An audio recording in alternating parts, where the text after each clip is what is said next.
By chance मेरी पहली tuition जो थी वो मेरे घर पर आई थी। I was a student in ACCA, और मेरे बराबर वाले मोहल्ले में एक बच्चा रहता था जो किसी और कॉलेज के अंदर पढ़ता था। मैं उस वक्त किसी और कॉलेज में था। वो जो बच्चा था वो ये बराबर वाले कॉलेज में था, दीवार के पार वाले में। और वो वहाँ पे ACCA कर रहा था, तो उसका कोई दोस्त हमारी क्लास में पढ़ा करता था। तो मैंने अपना पहला पेपर दिया था फाइनेंशियल अकाउंटिंग का। और क्योंकि नए नए बिल्कुल ACCA में आए थे, जिस तरह आप लोग PRC में आते हैं, बिल्कुल फ्रेश होते हैं, हाईली मोटिवेटेड, और थोड़ा सा बेइज्जत भी होकर आए थे। इंटर का रिजल्ट अच्छा नहीं था। मतलब इंटर का रिजल्ट अच्छा इसलिए नहीं था कि अपने ने मेहनत नहीं की थी।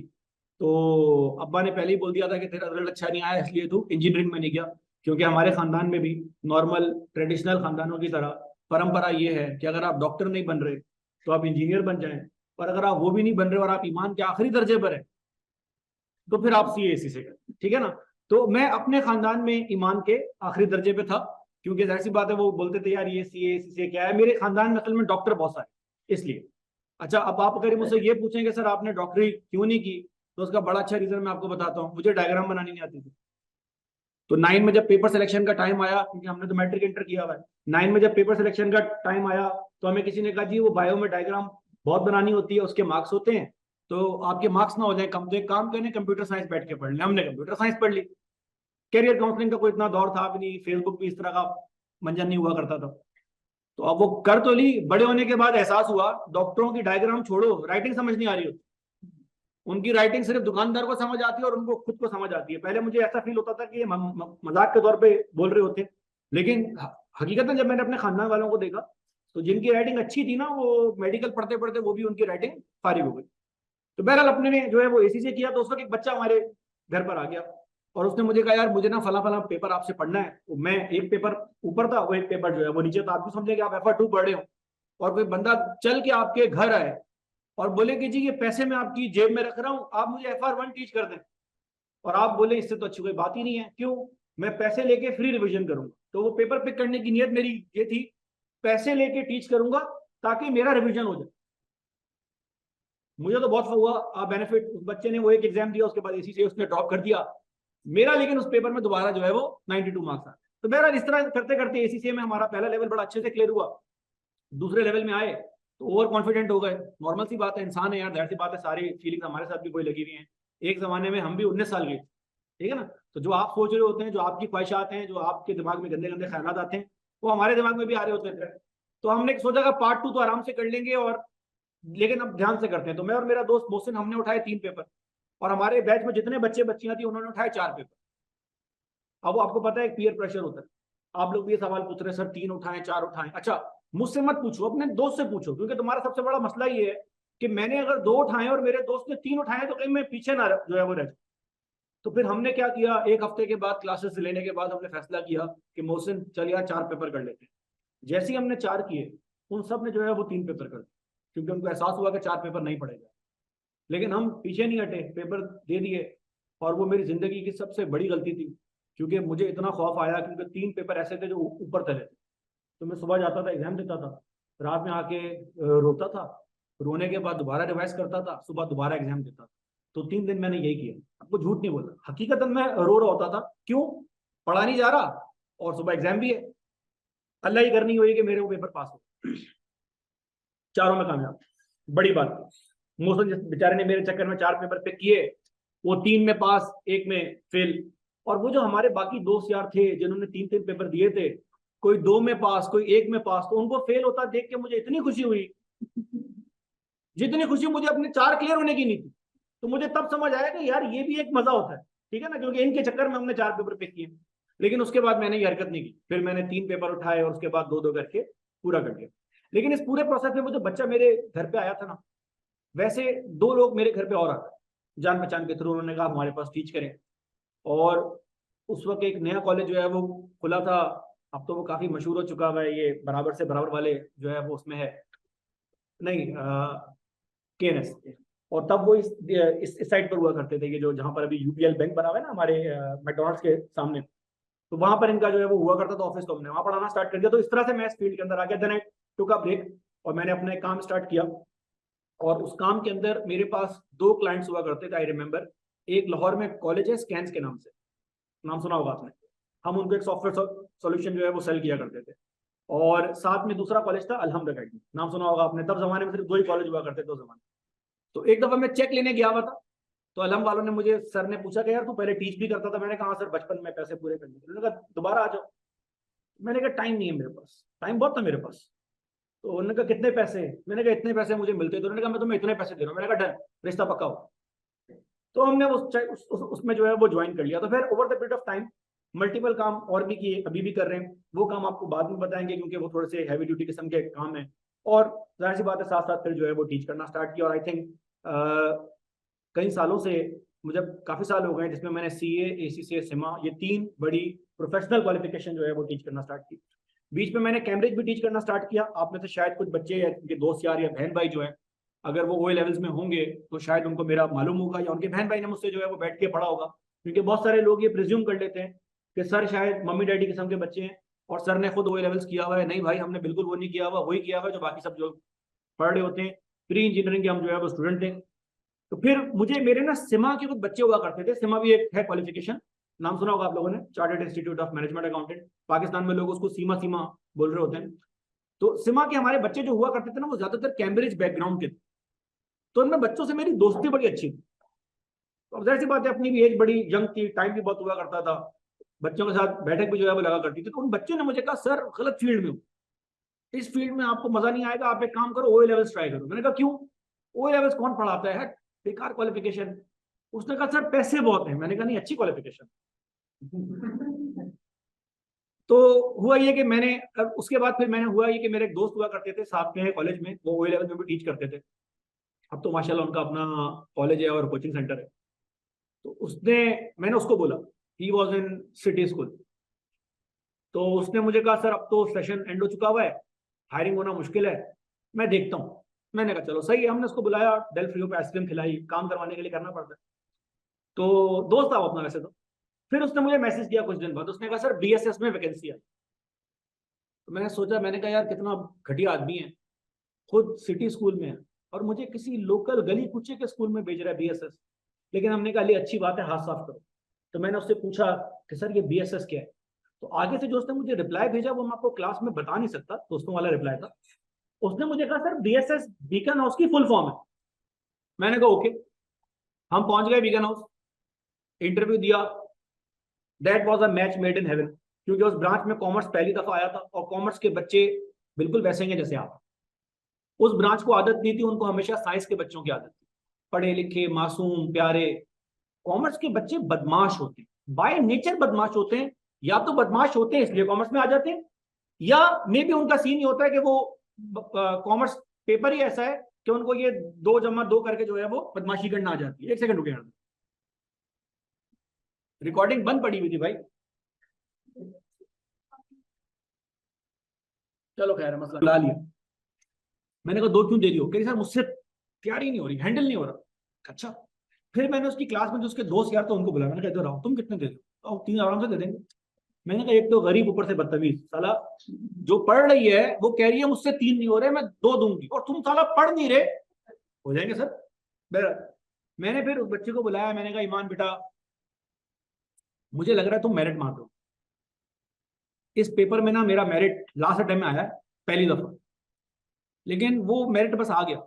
ये मेरिट मैं बोल के मार रहा हूँ, मुझे लग रहा है तुम्हारा मेरिट आ गया। कह रही सर नहीं, मेरिट कैसे लगता है? मैं बोल रहा हूँ मेरिट आएगा, करो तैयारी। क्योंकि मेरे दिमाग में आया जब 3 से 2 हो गए ना, फोकस बढ़ गया। मैंने कहा तुमने और मैंने तैयारी अगले 1.5 महीने ऐसे ही करनी। ये मेरा वो मेरिट था, ये मेरे 2 मेरिट इस तरह के थे जिनके बारे में मैंने बोला हुआ था कि यार बच्चे का मेरिट आ। और मेरी हिस्ट्री में आप समझें कि सिमा, एसीसीए, सीए, ओ लेवल्स मिला के तो 25 के करीब होंगी पोजीशन, लिटरली 25 के करीब। सीए में सिर्फ 4 है, आईक्यू आने के बाद नहीं आ गई, ये मनुष्य हो गया मेरे लिए, उससे पहले आ रही थी। एसीसीए में बहुत है, और हिस्ट्री में मेरे साथ सिर्फ 3 दफा ऐसा हुआ है, बस 25 में से 3 दफा कि बच्ची की पोजीशन मुझे पता थी आ रही। अच्छा, उस 3 दफा में भी थे भी ना, 2 दफा ही हुआ है। एक दफा तो इसलिए मुझे था मालूम कि बच्ची बहुत अच्छी थी, अनयूजुअली इंटेलिजेंट, ठीक है ना, तो उसके आगे उसके आगे पोजीशन। मैंने इस बच्ची को बुलाया, मैंने कहा तुमने मेहनत करनी, कह रही सर डन। मैंने कहा ओके। पेपर जब का टाइम आया तो आपको पता है वो end of the session mock होता है। मेरा नसीब उस टाइम में शायद अच्छा था।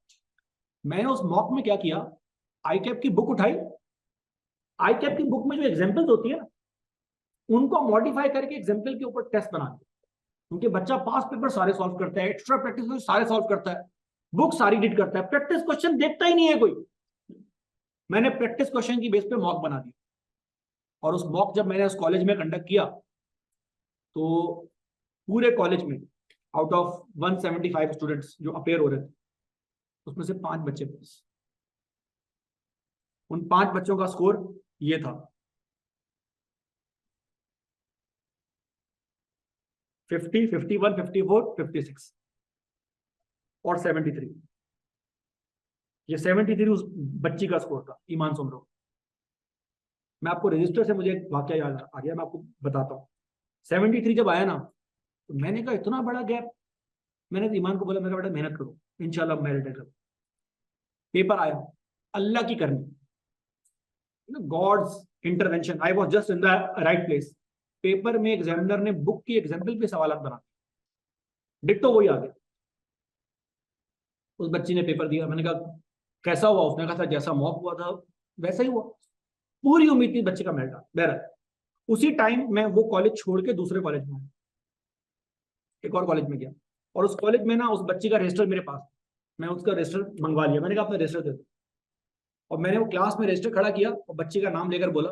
आपको भी नाम लेके इसलिए बता रहा हूँ कि बीच में एक ट्रेजिक इवेंट भी है इन्वॉल्व। मैंने बच्ची का रजिस्टर ऐसे खड़ा किया पहली दूसरी क्लास में। मैंने कहा अगली अटेम्प्ट में रिजल्ट आने वाला है ना 2 महीने बाद, इसका आएगा मेरिट। शुगर में बोला था, किसको याद रहता है? तब तो रिकॉर्डिंग भी नहीं होती थी। अभी तो ये है कि आप रिकॉर्डिंग निकाल लें, सर आप ये कह रहे थे उस दिन। अब उस बच्चे का मेरिट आ गया। तो उस कॉलेज में ना शोर मच गया कि यार बंदे ने पहले ही बोल दिया। अच्छा, मुझे बड़ी खुशी हुई, जेन्युइनली बहुत खुशी हुई। मैंने कहा यार मेहनत का क्या है, और उस बच्ची ने मुझे बहुत क्रेडिट दिया, बेस्ट, मजा आ गया। तो बच्ची का कैफ हुआ, वो PWC में आ गई, फर्म में जॉब कर रही थी, बेहतरीन स्टूडेंट। अच्छा, उसके बाद उसने कभी मेरिट स्कोर नहीं किया। मैंने उसको एक दफा पूछा भी, मैंने कहा क्यों मेहनत नहीं कर रही? उसने कहा सर वो आपके चक्कर में बस मैंने जो है वो कर लिया, आपने इतना पुश किया था, मुझे सीए करना है बस। फर्स्ट गो में क्लियर कर रही थी। 1 साल पहले पिछले सितंबर में डेंगू हुआ मुझे, और जब डेंगू हुआ तो मुझे फर्स्ट टाइम पता चला कि डेंगू भाई कोविड से ज्यादा सीरियस चीज है। जब हमारे व्हाइट ब्लड सेल गिर के 10,000 8,000 पे आ गए, माँ भी रो रही है, बेगम भी रो रही है, मेरी बेगम, दोनों जो है वो रो रहे हैं, क्लियर कर दूं भाई। तब मुझे हुआ, तब उनको देख के ना, तब मुझे थोड़ा सा खौफ आया। मैंने कहा यार ये कुछ लग रहा है मर सकते, चांस है। मेरा अल्लाह का शुक्र है वो रिकवरी हो गई, लेकिन मुझे उसकी पोस्ट रिकवरी में महीना 1.5 महीना लग गया। वो वीकनेसेस बॉडी में बहुत थी, डेंगू में सामने आ गया। इस बच्ची को भी हो गया डेंगू इत्तेफाक से। मुझे उस दिन पता चला जिस दिन मुझे एक बच्चे ने कॉल की। उमर एक और बच्चा था हमारा TSA का, और उमर के बैच में मैंने ना रजिस्टर ऊपर करे कहा था कि इस बच्ची का मेरिट आने वाला है, नाम लेकर। उमर ने कहा सर आपको पता चला ईमान सुमरो का इंतकाल हो गया? मैंने कहा तेरा दिमाग खराब है, शी इज 22 23 फॉर्म में, अभी तो उसने सीए कर रही है। कह रहे नहीं सर इंतकाल हो गया। कैसी बातें कर रहे हैं? फिर एक और बच्चे का आया कॉल, सर आपको पता चला ये न्यूज बन गई, she was a very intelligent student. फिर पता चला भाई वो कंपनी वाइड ईमेल हुई है। बाद में पता चला कि डेंगू हुआ था उसका ये वाकया सुन के तो मुझे और खौफ आ गया। मैंने कहा मैं तो बूढ़ा आदमी हूँ, मतलब बूढ़ा चलो नहीं बोलूंगा मैं अपने आप को, लेकिन बड़ी उम्र का आदमी, और वो बेचारी बच्ची और उसका डेंगू और इंतकाल हो गया। तो वो यार मुझे बड़ा अफसोस हुआ। बहरहाल फिर हम गए वहां पे, अफसोस अफसोस किया। मुझे उसके बाप को देख के बड़ा अफसोस हुआ। जाहिर सी बात है बाप के लिए एक तो औलाद होती है, प्लस इस तरह की औलाद। आज से कोई 2 महीने पहले मैं अपनी कबर्ड साफ कर रहा था, कर नहीं रहा था, करवा रहा था। तो करते करते कुछ सामान ऐसा आ गया, जब हम रात में गए तो बेगम ने कहा यार ये कुछ रजिस्टर है पड़े हुए, पता नहीं यहाँ पे काम के हैं कि नहीं। मैंने कहा दिखाओ। मैंने रजिस्टर खोलने स्टार्ट किया। मैं बच्चों के रजिस्टर जो है वो जमा करके रख लेता, आप में से भी किसी का ऐसा रजिस्टर हुआ तो मैं जमा करके रख लूंगा, नहीं तो मेरे नोट तो हैं। तो वो रजिस्टर ईमान सोमरो का निकला। मैंने उसको देखा, मुझे इतना अफसोस हुआ। मैंने कहा यार इसको इंतकाल हुए भी 1 साल होने वाले हैं, 2 महीने पहले की बात। और बिलीव मी, मैं बिल्कुल फैसला कर चुका था कि मैंने कहा मैं इसके बाप को दे दूं रजिस्टर, उसकी बेटी की चीज है, मैं क्या करनी अब तो, पेपर ही खत्म हो गया। तो मेरी घर वालों ने मुझे मना कर दिया, उनका मत दे, कभी मत दे। उन्होंने कहा भाई वो तो रो पड़ेगा इसको देखकर। तो फिर वो मैंने जाहिर सी बात है संभाल के अपने पास रख लिया। तो बेटा रजिस्टर जो है ना मेमोरीज होती है, वो जब रजिस्टर निकले तो उसमें पता नहीं कौन कौन से रजिस्टर बच्चों के बाहर निकले। तो कभी कभार एकदम बच्चे का रजिस्टर घुमा रहा था तो पीछे ना रजिस्टर के पीछे बच्चे प्लानिंग जो है वो की हुई होती है आखिरी महीने की। सुबह उठेंगे 8 बजे, कंटिन्यूस पढ़ेंगे 12 बजे तक, 12 से 1 जोहर का ब्रेक, 1 के बाद कुरान पढ़ेंगे 2 बजे तक, एक नैप लेंगे, उसके बाद वापसी 8 बजे तक जो है वो बैठ के पढ़ेंगे। हालांकि होता वो तो कुछ भी नहीं है, साला वो 8 बजे का उठने वाला 12 बजे का उठता है और जोहर तक वो नेटफ्लिक्स और फेसबुक और इंस्टाग्राम देखने के बाद कहता है अब पढ़ लेते हैं। फिर शाम में ख्याल आता है दिन तो जाया हो चुका, कल करेंगे, और फिर वो कल होती है अगली अटेम्प्ट। हाँ भाई ये छाप लिया, ये दूसरा वाला भी जरा नोट कर लें प्लीज जल्दी से। दूसरा टॉपिक आपके पास है कॉस्ट फ्लो इन प्रोडक्शन, जिसका टोटल वेज आपके पास 20 से 25% है।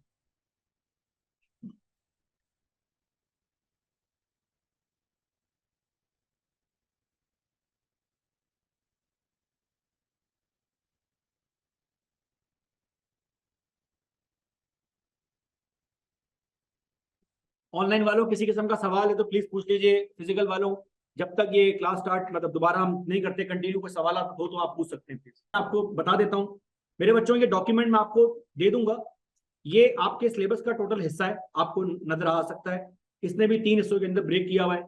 अच्छा ये इसने टीचिंग आवर्स रिकमेंडेड जो है वो किए, रिकमेंडेड आवर्स कितने घंटे लगे हुए 100 से। ये पर्चा जो बना हुआ है ना, ये आज से 2000 साल पुराना पर्चा है। क्योंकि ये पर्चा जब बना था तब क्लासेस ऐसे नहीं होती थी जैसे अभी हो रही हो, तब क्लासेस ऐसे होती थी जैसे हम कुछ अरसे पहले लिया करते थे। अब हमारे पास वो टूल्स आ गए हैं, या यूं समझे टूल्स क्या आ गए हैं, टूल्स तो बहुत पहले से थे, टूल्स अब अच्छे हो गए हैं। हमारे पास वो कल्चर आना स्टार्ट हो गया है जहां पर ये काम होना स्टार्ट हुआ। ये कल्चर हमारा लेके नहीं आया हुआ, this culture was first imposed on us because of COVID, क्योंकि चॉइस नहीं थी, and then it was imposed on us by the firms, क्योंकि आपका जो कल्चर है ना सीए वालों का, वो फर्म की तरफ से ड्राइव होता। कोविड आया, लेक्चर ऑनलाइन हो गए, बहुत ही माठी क्वालिटी के लेक्चर थे, यूट्यूब पे ढूंढने पुराने लेक्चर मिलेंगे, आप बोलेंगे यार ये हुआ करते थे, लेकिन बच्चों को तब वो अच्छे लगते थे और कोई ऑप्शन नहीं था, क्लास ही नहीं हो रही है।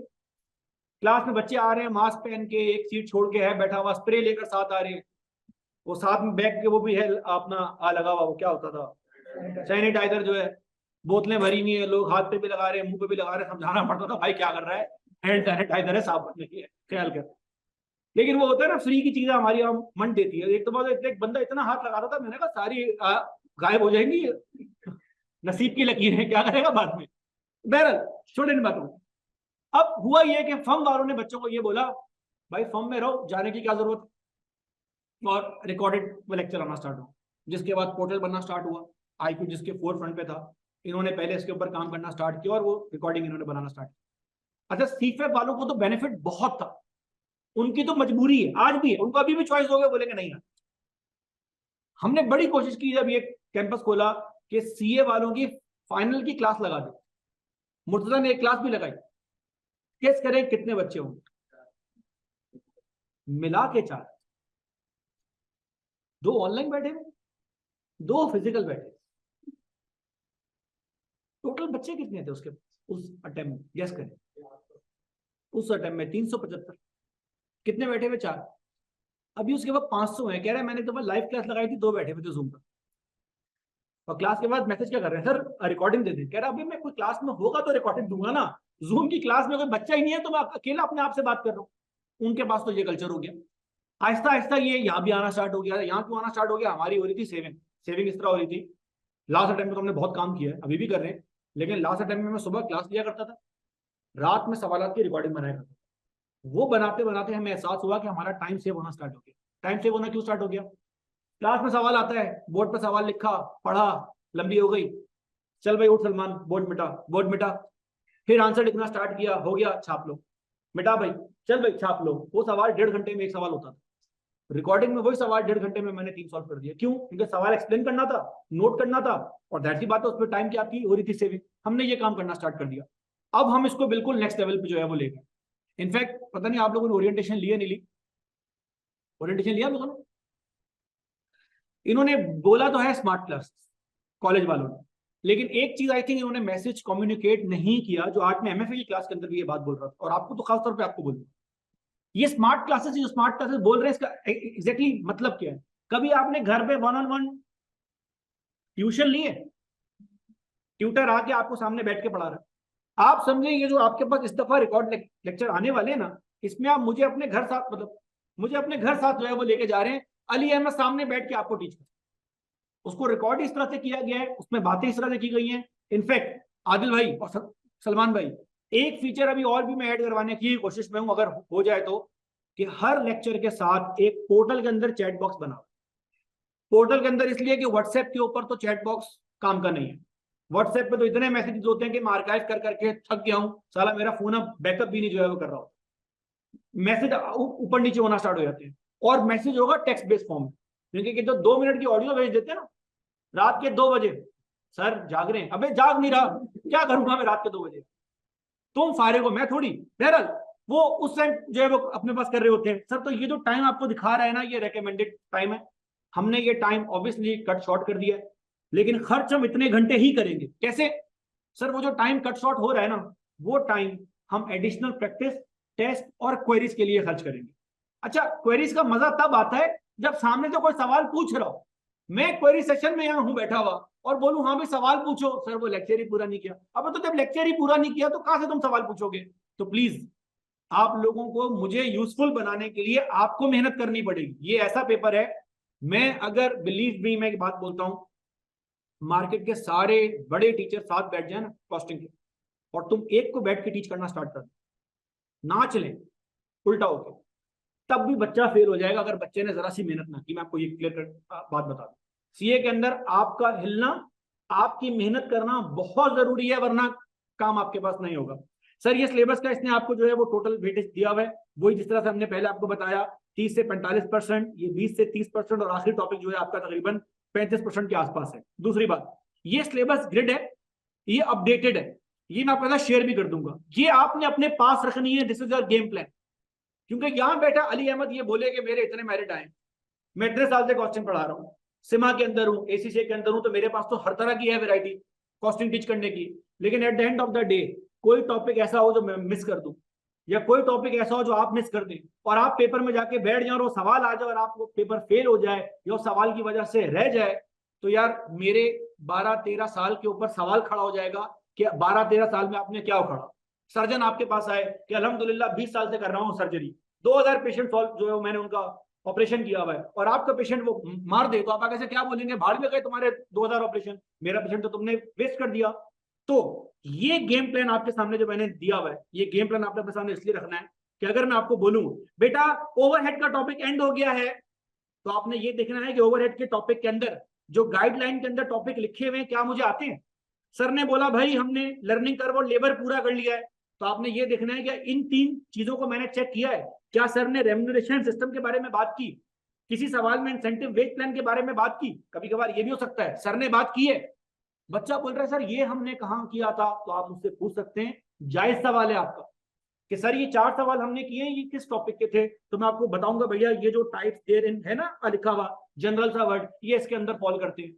लर्निंग कर्व में ये बातें हैं लिखी हुई, इस तरह से फॉल करती हैं। तो ये पूरा डॉक्यूमेंट जो आपके पास है, ग्रुप बी ग्रुप सी, ये आपने यूज करना है, ये भी मैं आपके साथ क्लास के बाद शेयर भी कर दूंगा ना। सर अब काम की बात, जरा एग्जामिनर कमेंट्स की तरफ आए, ध्यान करें और चेक करें। ये मैं आपके सामने जो रिजल्ट शो कर रहा हूं ना बेटा, ये टिपिकल एवरेज रिजल्ट है हमारे कैफ के कॉस्टिंग के पेपर का। टिपिकल नॉर्मली ये रिजल्ट आ रहा है 30, 40, और किसी अटेम्प्ट में 50 आ जाए ना, लास्ट से लास्ट अटेम्प्ट में मार्च में 50% आया था, और लोग बोलते थे, हम लोग बोलते थे नलका खोल के पास किया आई कैप, लास्ट अटेम्प्ट में वो बंद कर दिया है वापसी, अभी रिजल्ट आएगा तो पता चलेगा, लेकिन नॉर्मली रिजल्ट यही हो रहे होते थे। अच्छा आप ये भी नोट करेंगे, ये जो पुराना अटेम्प्ट था, पुराना था पेपर, आपको सवाल कितने आ रहे हैं नजर? ये पुराने जमाने में ये भी होता था कि 6 सवाल आते थे, जो नई स्कीम आपके पास आई है उसमें 6 सवाल नहीं आ रहे, उसमें 8 से 9 सवाल आ रहे हैं। सर ये अच्छी बात है कि बुरी बात है? ये बहुत अच्छी बात है। क्यों? यस, अगर आपने सिलेबस कॉम्प्रीहेंसिवली कवर किया है, हर आप किसी एक टॉपिक में एक्सपर्ट नहीं है, लेकिन हर टॉपिक में आपका लेवल इंटरमीडिएट है, आप पास हो जाएंगे। ये बच्चों की सबसे बड़ी गलती होती है, किसी एक टॉपिक में पीएचडी करने बैठ जाते, कि इसके हम 500 सवाल सॉल्व करेंगे, वो भाई तो पेपर से बाहर तो निकालेगा ना 8 मार्क्स, इससे ऊपर क्या आएगा? तो याद रखें, पेपर में आपका सबसे बड़ा क्रिटिकल सक्सेस फैक्टर, अगर पेपर क्लियर करना है, आज बोल रहा हूं, कवरेज अपनी बढ़ाओ। एवरेज पेपर तुमने किया है ना 90+ मार्क्स का, पास होने के चांसेस बहुत अच्छे हैं, और शानदार पेपर किया है 75 मार्क्स का, झूल रहे हो। कॉस्टिंग में तो 75 बार भी सेफ है, क्योंकि कॉस्टिंग के अंदर ना अवेलेबल मार्क्स ज्यादा होते हैं। अब ये भी बड़ा खतरनाक जुमला जो मैंने बोल दिया, अवेलेबल मार्क्स, ज्यादा होते हैं। एक दफा क्लास में बोला, पूरी अटेम्प्ट में की बात मैंने बच्चों को बताई, तो सारा पेपर के बाद मुझे आके मैसेज कर रहा है, सर मैंने पेपर में मार्क्स तो काउंट किए 100 ही बन रहे थे। भाई मैंने कहा अल्लाह के बंदे, मैंने तुझे ये कहा था कि अगर 100 मार्क्स पेपर में जो लिखे हुए हैं वो नॉमिनल है, एग्जामिनर टीम के पास जो 8 मार्क का सवाल है, अगर उनको ये लगता है कि उसका डिफिकल्टी लेवल ज्यादा है तो हो सकता है वो 12 मार्क्स का आ रहा हो, तो वो आपको 12 में से मार्क्स देगा। तो आपको बेसिकली 105 110 में से स्कोर करना होता है। अब ये कुछ कॉन्फिडेंशियल इन्फॉर्मेशन है, लेकिन आपको हम बता दें कि ये एक नॉर्मल प्रैक्टिस है। ये सीए का एग्जाम है, प्रोफेशनल लेवल है, ये ओए लेवल नहीं है। कोविड आया दोबारा ये एग्जाम नहीं करते कैंसिल, ये मैं आपको जरा क्लियर कर दूं, ठीक है ना। सर वो स्ट्राइक हो रही है, गैस बंद है, पेट्रोल बंद है, पेपर होगा, आई के कुछ भी कर लो होगा। और अब तो उन्होंने ऑनलाइन भी लॉन्च कर दिया, ठीक है ना। सर ये आपके पास अटेम्प्ट का रिजल्ट था। चले मैं आपको एक रिसेंट अटेम्प्ट जो है वो दिखा दूं। सर ये आपके पास ऑटम 2022, ज्यादा पुरानी बात नहीं है। ऑटम समझते हैं क्या होता है? ज्यादा पुरानी बात नहीं है। सर कितना रिजल्ट आपको नजर आ रहा है? अब जरा देखें, लोग खोलते ही नहीं है एग्जामिनर कमेंट्स, बच्चों की तरह मिस्टेक, और ये 36% अच्छा रिजल्ट है। और ये रिजल्ट ओवरऑल है बाई दी। ओवरऑल का मतलब पता है? नहीं नहीं नहीं, पाकिस्तान नहीं, पाकिस्तान का तो है ही, इंडिया का जो है वो थोड़ी सकता। इसमें हर बच्चा शामिल है। एक बच्चा वो जिसकी पहली है अटेम्प्ट, एक वो जिसकी आखिरी अटेम्प्ट है, एक वो जो बेजार बैठा हुआ है, ये सबका मिला के 36% है। तो मुझे ये बताने की जरूरत तो नहीं है कि अगर ये सबका मिलाकर है और इसमें सेकंड, थर्ड और फोर्थ अटेम्प्ट वाले बच्चे भी शामिल हैं, तो फर्स्ट अटेम्प्ट वालों का यकीनन यकीनन यकीनन इससे कम होगा। एग्री करते हैं? अच्छा, चलो मैं एक बात कर लेता हूं कि एवरेज रिजल्ट आ रहा है 33%। इसका मतलब पता है क्या है? हर 3 में से एक बच्चा फेल। तो अपने सीधे हाथ पे देखो और अपने उल्टे हाथ पे देखो। अगर तुम्हें फेलियर नजर नहीं आ रहा तो तुम these are the class averages, ठीक है ना। एक मिसाल दी है, ये थोड़ी के साथ वाले को बोल तू हो रहा है फेल, मैं नहीं हूंगा। सर एग्जामिनर के वर्ड सुन लें। मैं चाह रहा हूं आज की क्लास में ना आप ये देख लें यार मिस्टेक्स क्या होती है। आप ये मत करें कुछ और करें। अब आपका सवाल, सर अगर मैं कुछ और मिस्टेक कर लूं तो कोई बात नहीं, ये पूल ऑफ मिस्टेक्स है, गलतियां कम से कम करें। देखिए जिंदगी में सीखने का हल यही होता है, कोई भी बंदा सही काम नहीं करता, कम गलत काम करते हैं। मैं आपको सिर्फ ये बता दूं यार, देखो ये जो मेरिट होल्डर बच्चा होता है ना, he is the best among the worst, ये वाला सीन बस। जितने निकम्मे घूम रहे हैं ना उनमें वो सबसे टॉप पर होता है। एक बंदा मुझे मिला, मशहूर टीचर है, वो लेवल्स का, नाम नहीं लेता। मुलाकात में पता चला उसने भी एसी से किया। अच्छा, तो अगर सर मेरी फला पेपर में फर्स्ट पोजीशन आई, और यार टाइट पेपर कौन सा था, उसने मुझे बोला ये पेपर है। मैंने कहा बेहतरीन, ये पेपर तो लोग पिक ही नहीं करते। कॉन्सेप्चुअल एग्जाम है हालांकि है आसान, लेकिन लोग पिक नहीं करते। मैंने कहा आपके मार्क्स कितने आए थे? उसके मार्क्स कितने आए थे? 62। मैंने उसको ऊपर से नीचे तक यूं देखा, यूं, और दिल में जज किया। मैंने कहा साला 62, हट तू। मेरे उस पेपर में 65 आए थे, पोजीशन नहीं आई थी, लेकिन मेरी अटेम्प्ट में पोजीशन होल्डर साला 73 पे था बैठा हुआ, उसके 62 पे आ गई पोजीशन। क्यों आ गई? अंधे शहर में खड़ा राजा, सारे इतने निकम्मे थे। आपके मेरिट में सिर्फ आपका हिस्सा नहीं, बाकियों का हिस्सा भी है। तो आपने सिर्फ ये दुआ नहीं करी कि मेरा पेपर अच्छा हो, गलत। रशियन प्रोवर्ब है, मैं उसको ट्रांसलेट कर दूंगा पाकिस्तानी में। If you are chased by a wild bear, then you are not supposed to outrun the bear, you are supposed to outrun the other guy in front of you। Urdu में, अगर आप IQ के बाहर खड़े हैं और 2 लोग बाइक पर आ जाए मोबाइल छीनने, तो आपने चोरों से, स्नैचर से तेज नहीं भागना, अपने दोस्त से तेज भागना। बचत करना, आपने स्नैचर से तेज नहीं भागना, किससे तेज भागना है? दोस्त से। क्यों?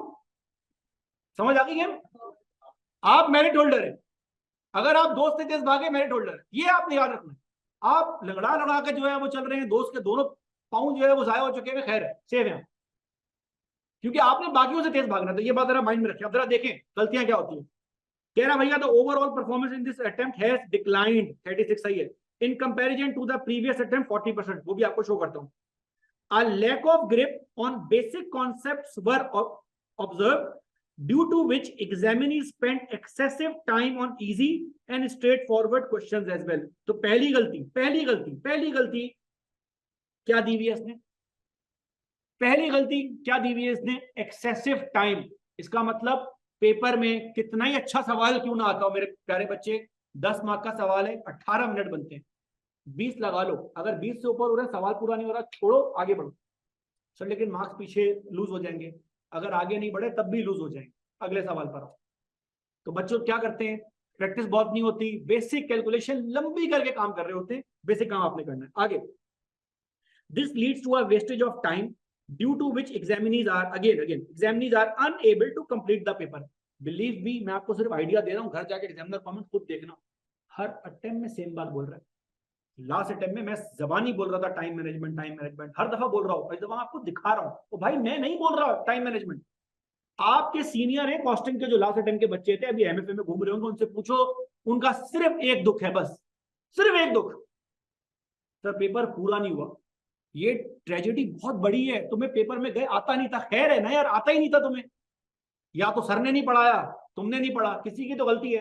लेकिन तुम इमेजिन करो तुम्हें आता भी था, सर ने भी क्लास में करवाया, और उसके बावजूद तुमसे मुकम्मल नहीं हुआ, ये बहुत बड़ा दुख की बात है, क्योंकि जाहिर सी बात है वो इजी मार्क्स थे।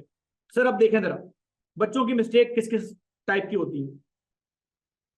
अब जाहिर सी बात है टॉपिक आपने नहीं जो है वो है पढ़ा हुआ, तो मैं टॉपिक के अंदर लंबी बात नहीं करूंगा, लेकिन जब आप ये टॉपिक पूरा करना स्टार्ट करें, पास पेपर होने स्टार्ट हो, तो जिन सवाल के एग्जामिनर कमेंट्स है ना, आपका प्रैक्टिस मीडियम ये होगा कि जब मैं आपको सवाल दूंगा वीडियो लेक्चर की फॉर्म में, रिकॉर्डेड लेक्चर की फॉर्म में सॉल्व हुआ हुआ, तो आपने वो डायरेक्ट वीडियो प्ले नहीं करनी, आपने पहले सवाल को सॉल्व करना है। सवाल को सॉल्व करने के बाद आपने एग्जामिनर कमेंट्स चेक करने, आई कैप ऑफिशियल प्रोवाइड कर देंगे आपको, आई कैप की साइट के ऊपर भी है, फिर आपने आंसर देखना। और मैं दोबारा आपको बता दूं प्लीज, लास्ट अटेम्प्ट से हमने ये फर्स्ट टाइम किया था, इस दफा तो और अच्छे स्केल पे कर लिया है। वो जो वीडियो सॉल्यूशन है ना, उसमें मैं स्क्रीन में देख के बोल नहीं रहा हूँ कि ये ऐसे सॉल्व होगा, इसको मल्टीप्लाई कर ले 4 को 5 से और इसको 2 से पकड़ के कान से खींच के डिवाइड कर दें। बेटा ये बुक में लिखा हुआ है, अगर आपको मेरी वीडियो देखकर ये लग रहा है कि सर तो वही सॉल्व कर रहा है जो बुक में लिखा हुआ है, तो क्या फायदा। मेरे हर पास पेपर के सवाल में जो वीडियो लेक्चर में है, जितनी क्वेरीज क्लास में पूछी जाती हैं, वो सब मैंने लिख के बोल के एड्रेस करके आंसर के अंदर दी।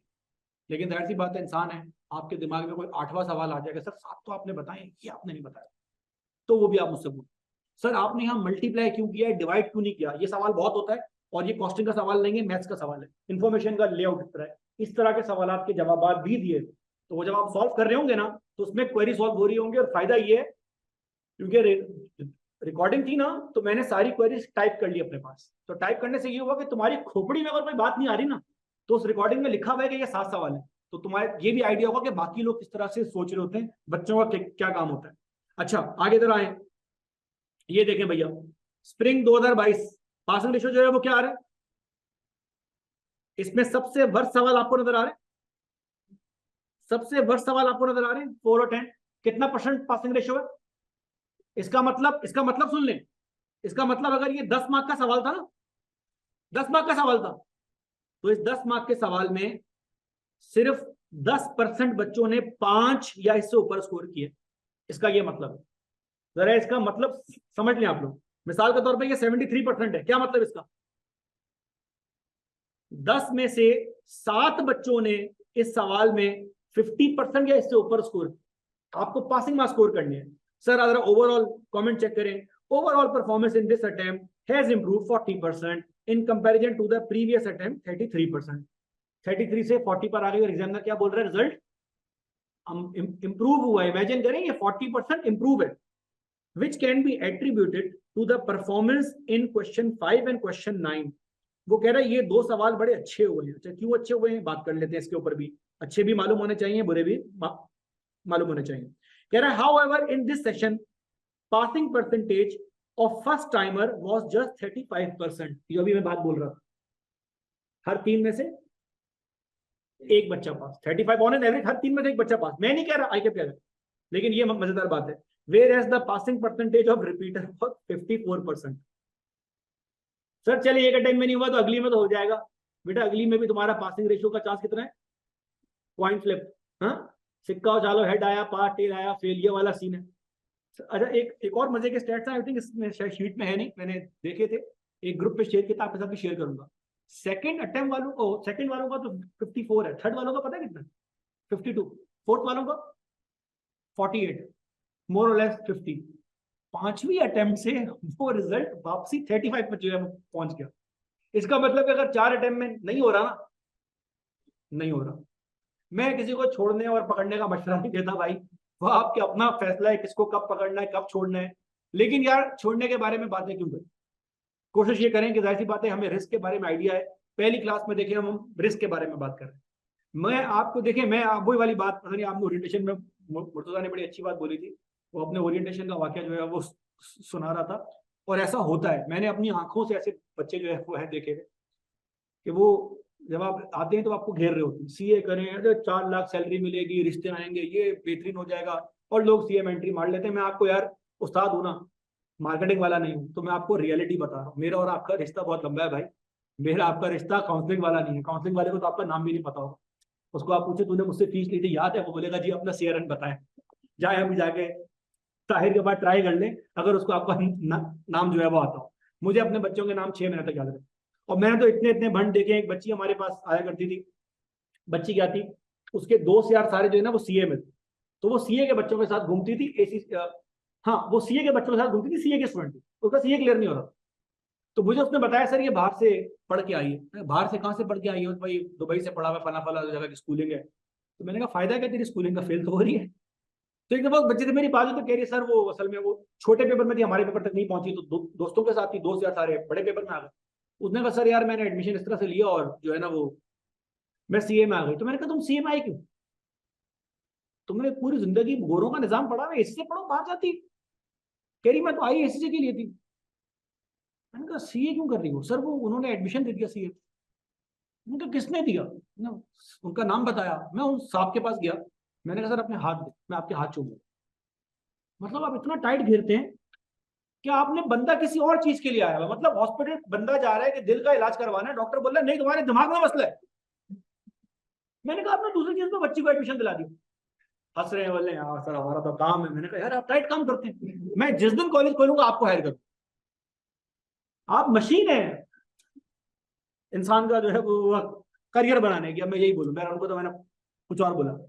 मैंने तो बच्चे को बुलाया एक दिन, देखा दोबारा अटेम्प्ट, दोबारा फिर मैंने बुलाया, मैंने कहा बात सुनो, या तो मैं तुम्हारे बाप से बात करूं या तुम अपने बाप से बात करो, सीए छोड़, तुम्हारे मतलब का ही नहीं सी। बोली जी सर मैं तो डेडिकेटेड है। मैंने कहा डेडिकेशन भाड़ने में, फेल। तुम्हारी शक्ल पे नहीं लिखा हुआ तुम सीए नहीं कर सकते।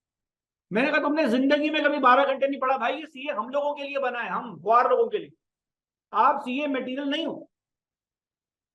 She is now working in UK, ENY, ACC member. क्योंकि जो टाइम उसने 2 साल वेस्ट किए सीए में, ACC में आने के बाद उस बच्चे को पर लग गए। क्यों पर लग गए? पूरी जिंदगी कैम्ब्रिज बैकग्राउंड से पढ़ा, अच्छा पढ़ा भी बाहर, गोरों ने पढ़ाया। तुम लोग परेशान नहीं होना, तुम लोग बेशक पाकिस्तान में थे ना, धूप लग गई।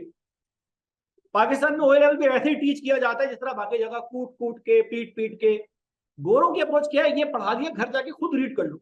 भाई एक दफा मुझे शौक हुआ डेटा साइंस का, वो मैंने कोर्सेरा का कोर्स ले लिया। हमने कहा सुना टाइट सिखाते हैं, 400 उसका है US डॉलर का, और मैंने कोर्स बाय किया, एक कोर्स और बाय किया, पढ़ना स्टार्ट किया। साल 1 घंटे की वीडियो कह रहा है खुद से करो। मैं खुद क्या करूं, हमें आदत क्या है, हमें तो आदत है कोई जबरदस्ती माँ मुंह में डाल डाल के जो है वो देने वाले, जबरदस्ती उस्ताद, हमें तो इसकी आदत है।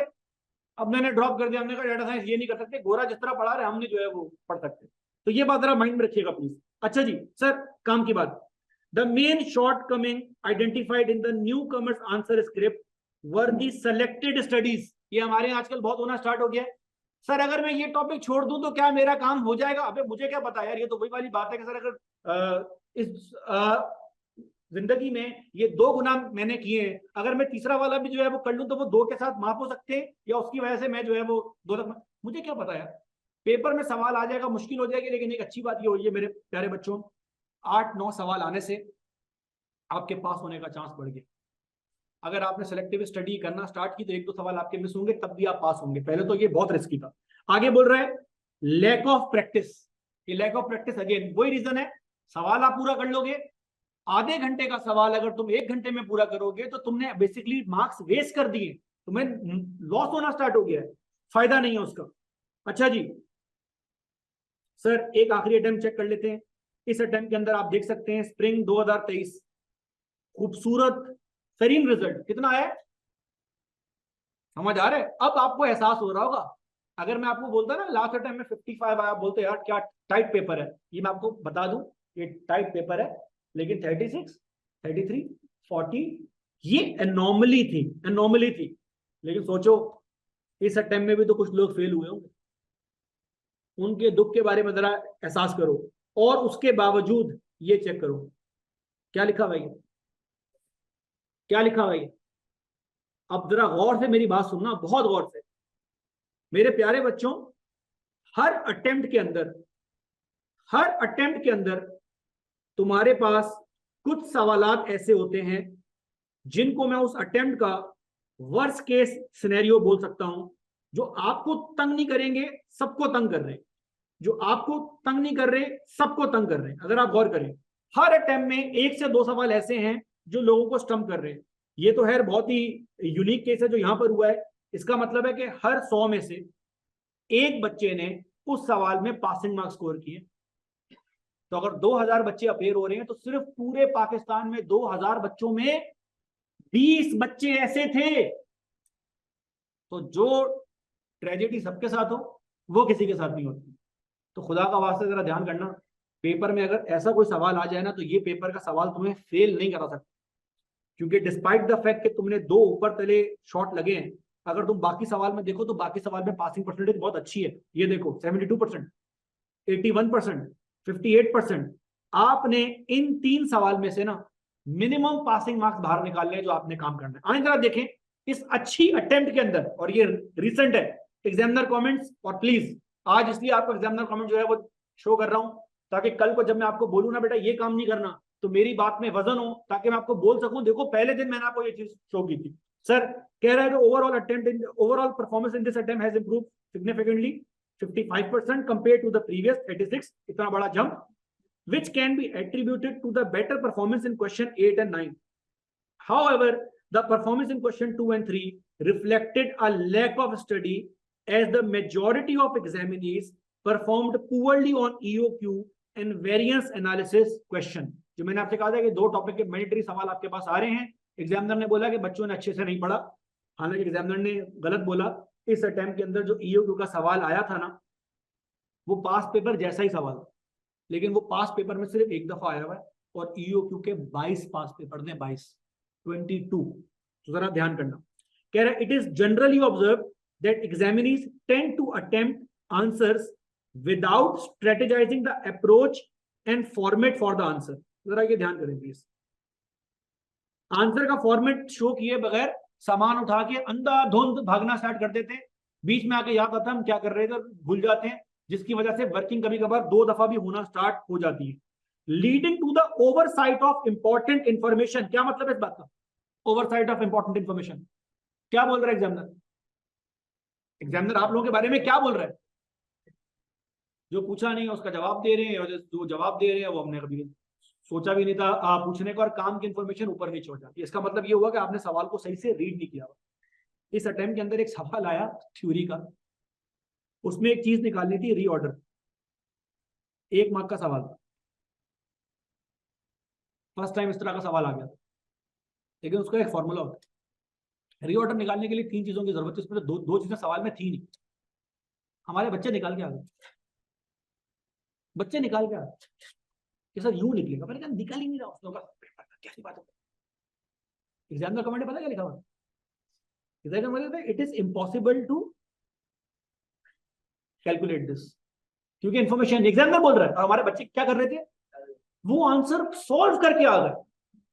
आप सोचो कितने टाइट लोग होंगे कि सवाल का, और एक ने नहीं है बहुत सारों ने किया। क्यों है? एग्जामिनर की भी गलती है भाई, अगर it is impossible to calculate था तो पेपर में दिया क्या कर रहे हैं यार, मतलब बच्चा इतनी मेहनत करके गया है, और वहां पर वो ये थोड़ी बोल के आएगा कि नहीं ये तो हो ही नहीं सकता, क्योंकि हमारा बच्चा तो बोलता है सब गलती कर सकते हैं, मेरे बाप से भी गलती हुई है, लेकिन एग्जामिनर गलती नहीं कर सकता क्योंकि वो मानने वाला नहीं है। यही सीन है ना भाई। तो बहरहाल थोड़ा ध्यान करें। सर मैं क्वेश्चन 3 और 2 आपके सामने रीड करूंगा, आए जरा चेक करें प्लीज। ये 1.6% है। Many examiners left this question unattempted, सबसे बड़ी गलती टाइम मैनेजमेंट, दूसरी बड़ी गलती चीज छोड़ के आ गए। सर तो क्या करते हैं, नाम लिख के आ जाते हैं? नहीं बेटा, बेसिक वर्किंग हर सवाल में एग्जिस्ट करती है, अभी आप सॉल्व करना स्टार्ट करेंगे आपको आइडिया होगा। And those who attempted it could not secure any marks. लेकिन ये फिर भी अच्छे लोग हैं, क्यों? क्योंकि कुछ ना कुछ कोशिश तो इन्होंने की, आइडिया तो लगाया। Furthermore those who attempted this question and managed to score some marks were only able to compute either the stock out cost और द होल्डिंग कॉस्ट। मतलब सबसे बड़ी एग्जामिनर की शिकायत लोगों ने सॉल्व ही नहीं की। ठीक है। दूसरा, while calculating stock out cost or holding cost, only the safety stock units were considered instead of the units that would be short in the delayed period। Concept पूरा नहीं है। The holding cost per unit was computed incorrectly, calculation error है, जाने दे। Question number 3 बहुत ही खानदानी चीज है। Many examinees failed to meet the question requirement by focusing on the factors that led to the emergence of favorable variance। ओहो, ये बड़ा प्यारा सवाल है। इस सवाल में गलती जो है ना वो जायज हुई है, और मुझे लगता है बच्चों की भी गलती है, टीचर्स की भी गलती है।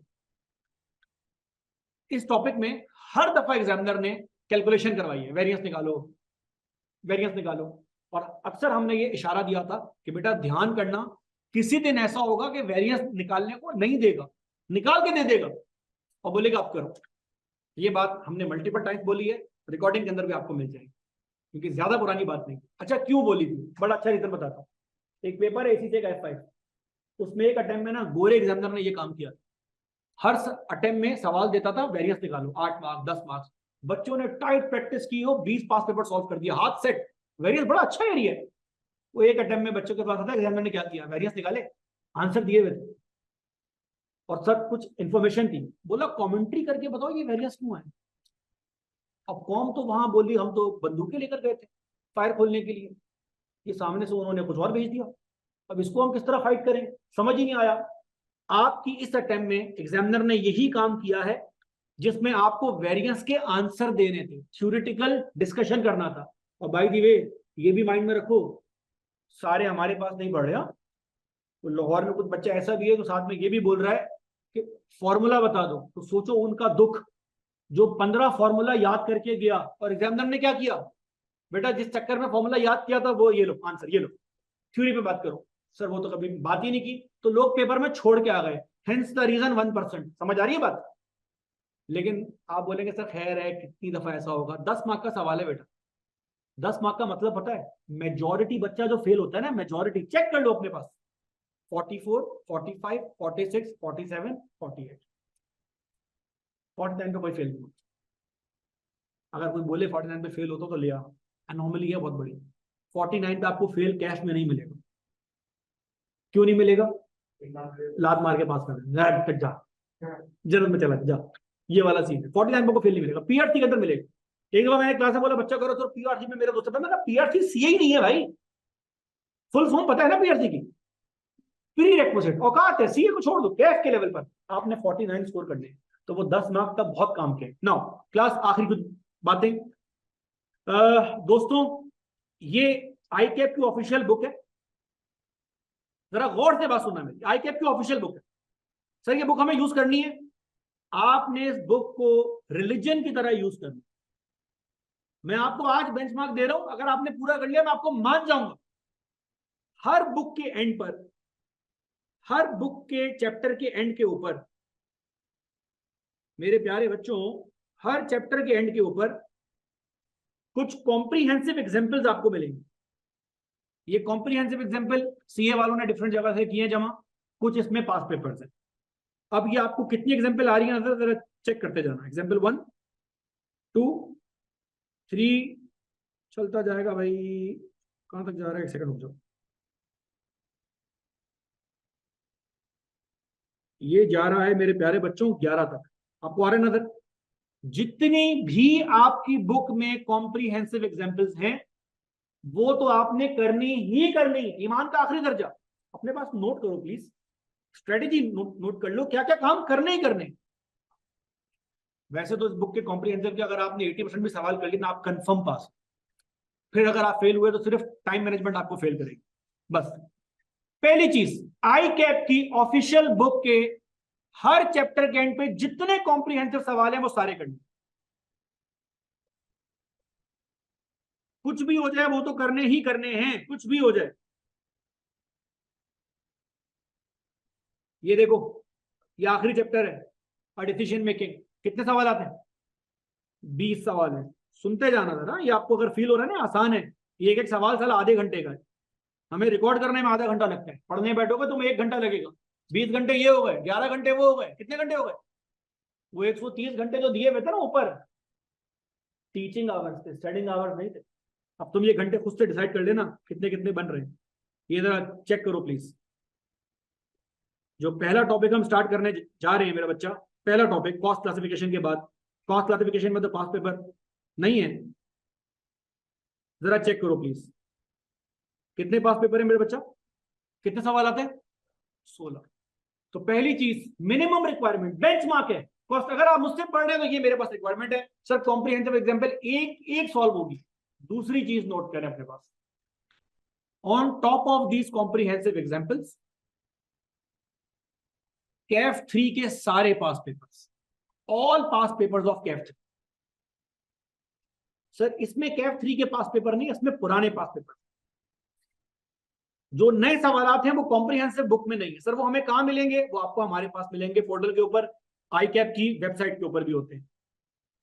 तीसरी चीज सीए फाइनल के सवालात, मैक के सवालात अपने पास नोट कर ले। मैक, लास्ट टाइम मेरे नोट्स में मैक के सवालात ऐड थे, किसी बच्चे ने ग्रुप पे देखा मैक के सवाल लिखा हुआ है, अगले से पूछा ये मैक का सवाल क्या है, अगला जाहिल उसको बोल रहा है मार्जिनल एंड एब्जॉर्प्शन कॉस्टिंग। मैंने कहा एक अंधा जब दूसरे अंधे से रास्ता पूछेगा तो यही होगा।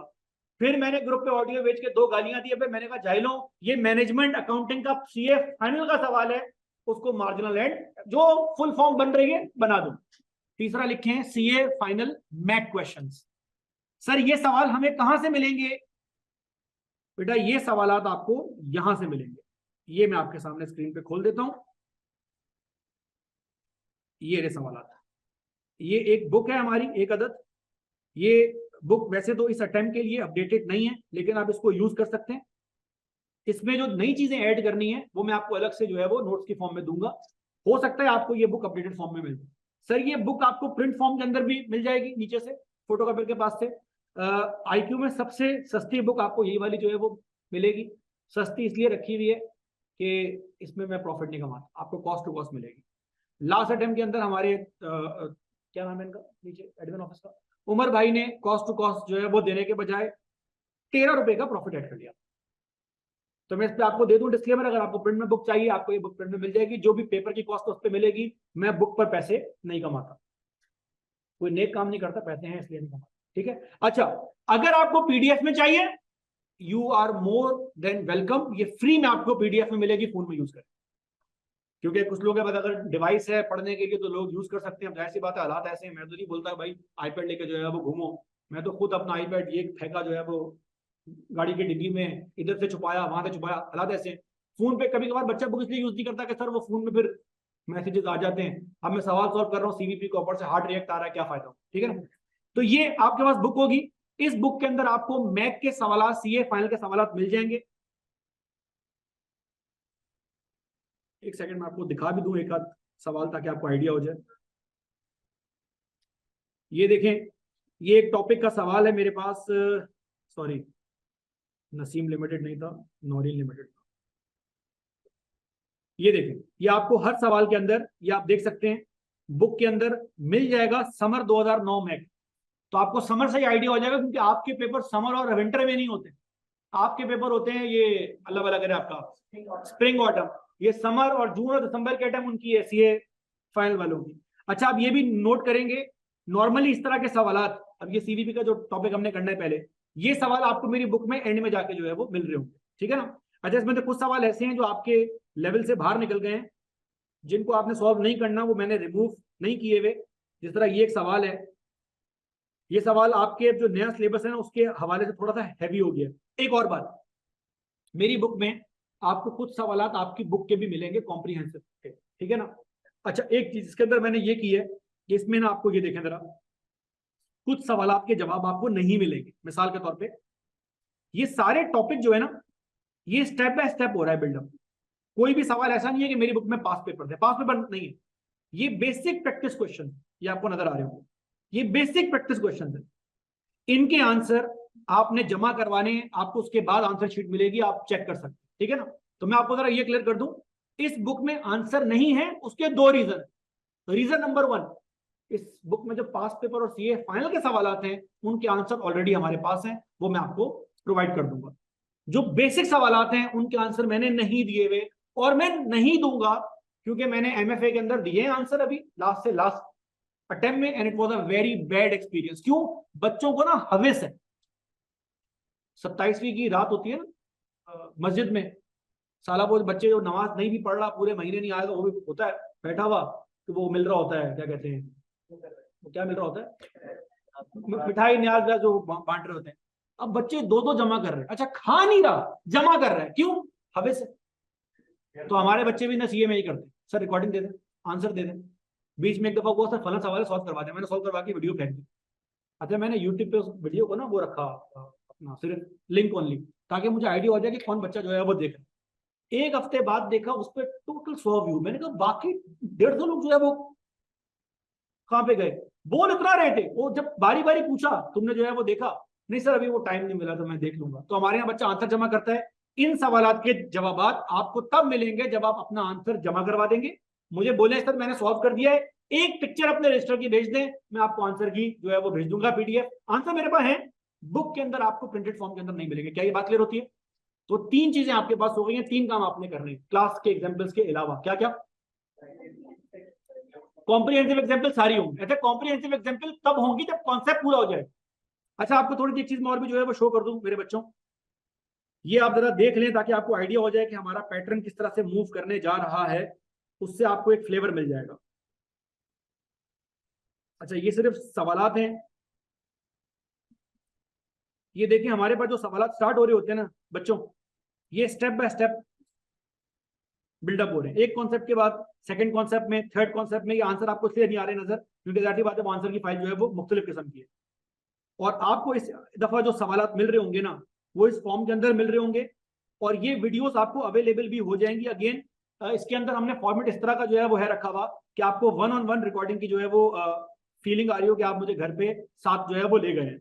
और एक बहुत ध्यान से बात सुना, ये सारे नोट्स सवालात हैं क्लास के, जो भी आपको रिकॉर्डिंग मिलना स्टार्ट होंगे तो आप देखना स्टार्ट करेंगे, ये आपको नोट्स मिल जाएंगे। लेकिन मेरी आपसे हाथ जोड़ के गुजारिश है, मैंने एग्जाम नहीं देना, लेकिन मैं फिर भी लिख के सॉल्व कर रहा हूँ, वीडियो के चक्कर में भी सॉल्व कर रहा हूँ, वैसे भी लिख के सॉल्व कर रहा हूँ। लेकिन ये सब तो पहले भी सॉल्व हुआ है ना, अगर वही वाला मैं इसको रीड करना स्टार्ट कर दूं कि इसको इससे डिवाइड करो, मैं ऐसा कुछ भी नहीं कर रहा। मैंने इनको वैसे सॉल्व किया है जैसे क्लास में आप लोगों ने सॉल्व करना, जैसे आपको बात समझ में आएगी, जहां पर आप कॉन्सेप्ट मुझसे पूछ सकें और आप लेक्चर के साथ हर टॉपिक के अंदर एक कॉन्सेप्ट पूरा हो रहा है। ये कॉन्सेप्ट पूरा करने के बाद अगला टॉपिक वहीं से स्टार्ट होगा जहां से ड्रॉप हुआ, तो आपको इन सब के अंदर कोहेरेंस मिलना स्टार्ट होगी कि हमने क्या काम किया। मिसाल के तौर पे यहां पर आपको एक पिक्चर आ रही होगी नजर, इस पिक्चर में आपको ये क्रॉस भी नजर आ रहे हैं। क्यों क्रॉस नजर आ रहे हैं? क्योंकि इस पॉइंट पर मैं बच्चों को ये बोल रहा था कि रियल लाइफ में दुकान पे 10 टाइप का आइटम होता है, लेकिन मैं सिर्फ एक बेच रहा हूं। क्यों सर? हम एक से ज्यादा नहीं जो है वो सेल करेंगे, एक से ज्यादा हम आगे जाके सेल करना स्टार्ट करेंगे। तो आपको फील होगा कि हर कॉन्सेप्ट के अंदर ये काम है। बाय द वे 3-4 कॉन्सेप्ट आपने पूरे कर लिए और अब आपके दिमाग में आया यार हाँ सही है 3-4 कॉन्सेप्ट कर लिए, अब क्या करें? तो ये आपको एक रीकैप क्वेश्चन भी मिलेगा। तो कुछ वीडियोस आपको ऐसी मिलने वाली हैं हर टॉपिक के अंदर, जहां पर एक सवाल में पिछले सारे सवाल का कॉन्सेप्ट रीकैप होगा, फिर हम आगे मूव कर रहे होंगे जैसा कि हम क्लास के अंदर जो है वो कर रहे होते हैं। तो ये सारे नोट्स जो मैंने आपके सामने हैं रखे हुए, ये सारे के सारे आपको मिलेंगे। ये सवाल आपको आ रहा होगा नजर की मेरे बेसिक सवाल के अंदर है। देखिए जब बुक खोलेंगे ना तो सवाल स्टेप बाय स्टेप हो रहे हैं बिल्डर। आप पहले हल्का सवाल सॉल्व करेंगे, फिर मीडियम सवाल सॉल्व करेंगे, फिर आप एग्जाम का पास पेपर सॉल्व करेंगे। कुछ सवाल मैंने अपनी बुक से पिक किए हुए, लेकिन जो सवाल नहीं होंगे उनके आंसर आपको तब मिलेंगे जब आप उसको सॉल्व करके पैक कर लेंगे।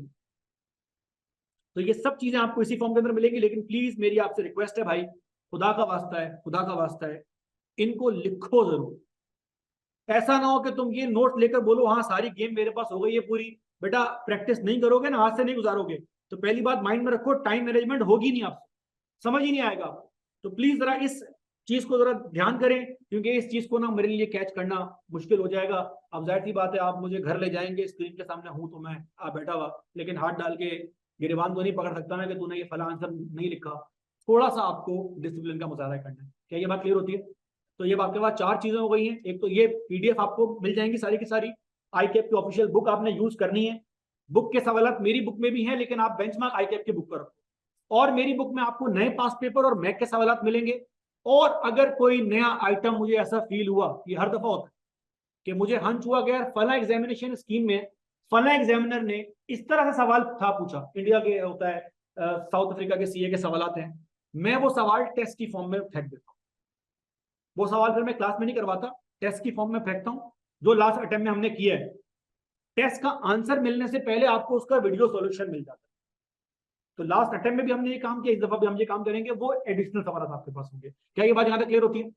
किसी किस्म का सवाल कोई दिमाग में गिरा, कोई सवाल सर क्या होगा, कैसे होगा, सोना कितने घंटे, अब ये मुझे नहीं पता कितने घंटे आपने जो है वो सोना है, लेकिन ये आपका अपना जिम्मा है। क्या ये बात यहाँ तक क्लियर होती है? Any other question? No sir, इंशाल्लाह नेक्स्ट क्लास से हम कॉस्ट क्लासिफिकेशन के पहले उस पर मामला स्टार्ट करेंगे, वो 3 क्लासेस के बाद हम पहले टॉपिक के अंदर एंट्री मारेंगे। ठीक है जी, thank you so very much.